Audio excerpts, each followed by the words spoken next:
Compared to like 2 or 3 years ago, right now here on YouTube, I don't feel like there's a lot of art challenges going on, and I'm kind of missing that. But lately I saw this trend, this challenge, where a lot of artists would pick any coloring book and try to color them in the best way possible. So I thought that it's actually super interesting, especially considering the fact that recently I have released my own coloring pages for you guys to buy and enjoy and color yourself. So obviously I thought that it's perfect to use my own coloring pages, and I'm gonna try to, color them in, fill them in the best possible way that I can.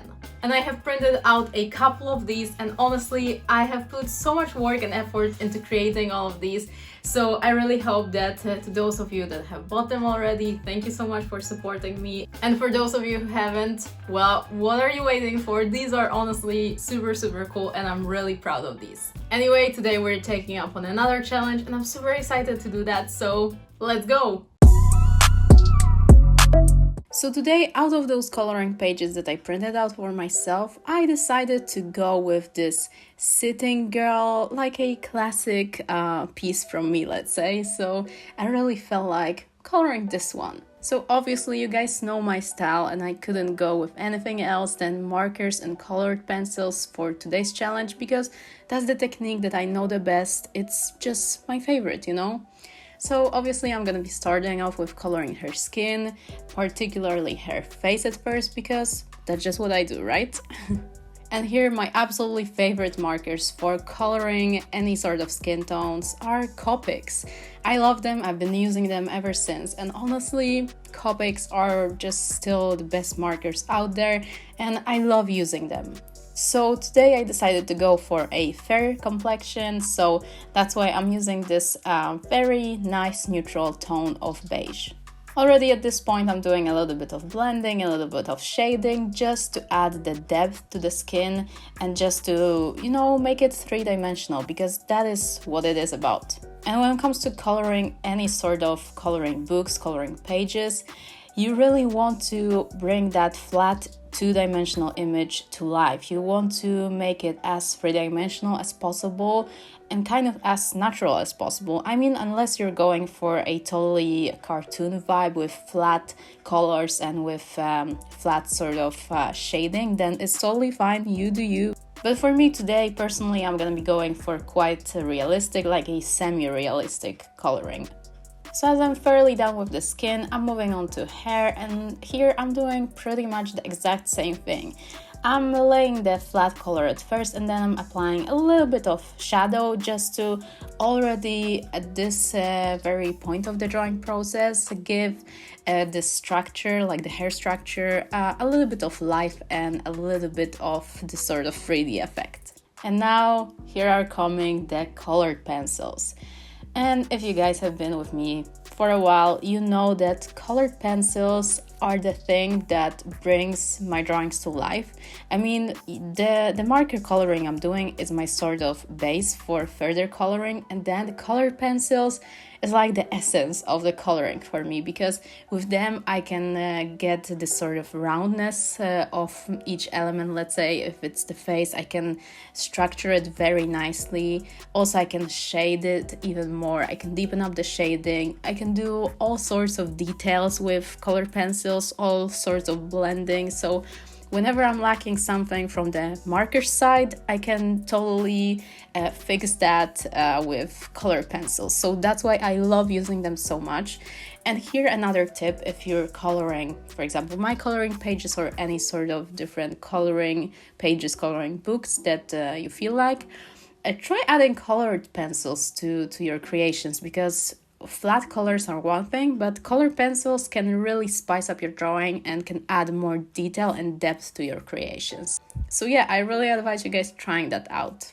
And today we're gonna go into a really sweet vibe, really girly vibe, because this drawing really popped up in my mind as this sort of opportunity to use colors that I don't usually go for, because as you can tell, we're using pink. And even though I love pink, I don't think that I'm using it very often in my drawings. So I thought that this one will be so fitted for such color scheme.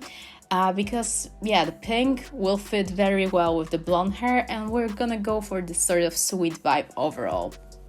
So here again, I'm going with flat colors, and then I'm adding a little bit of shading on top of that just to already, introduce the shading, let's say.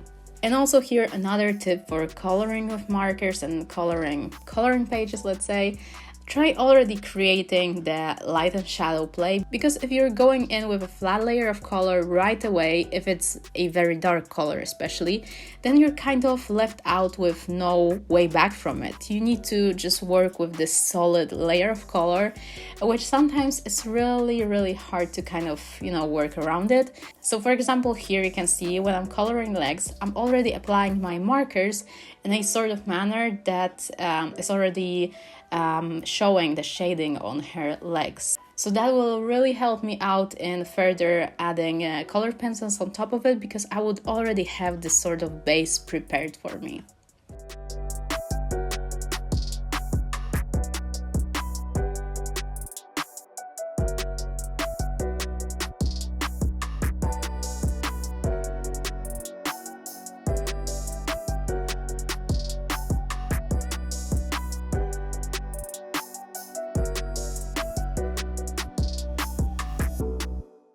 And now the last thing, and at the same time the most important and crucial in my opinion when it comes to coloring like regular drawings and coloring pages especially, is adding the details.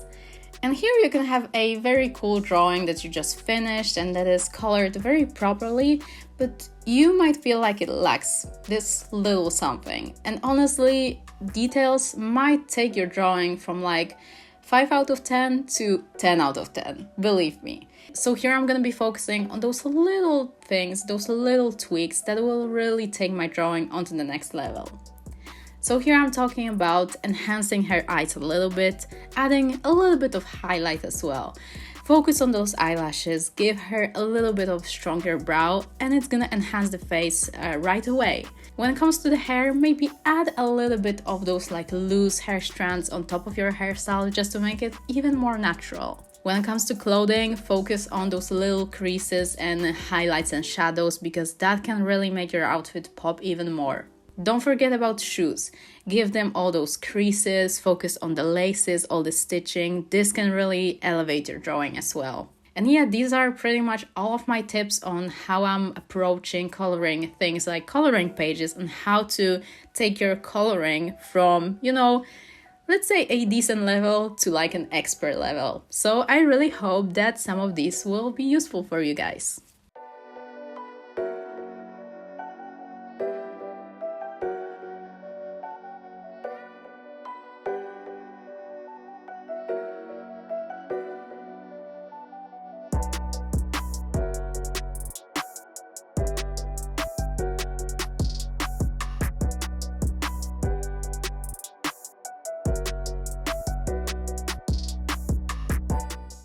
Alright you guys, and that is all for today's video. Let me know how did you like it. Honestly, coloring my own coloring pages kind of feels great, not gonna lie. So yeah, I really hope that you enjoyed it as well. And also all the links are gonna be in my bio if you feel like buying my coloring pages, that would be great. And yeah, thank you so much for watching. I love you all guys, and I'll see you soon. Bye! I'm just going with the gut, never had a doubt, felt like this is just a must. Put me in perspective, I'm the deepest in the cut. Everybody tuning in, but this is just for us now.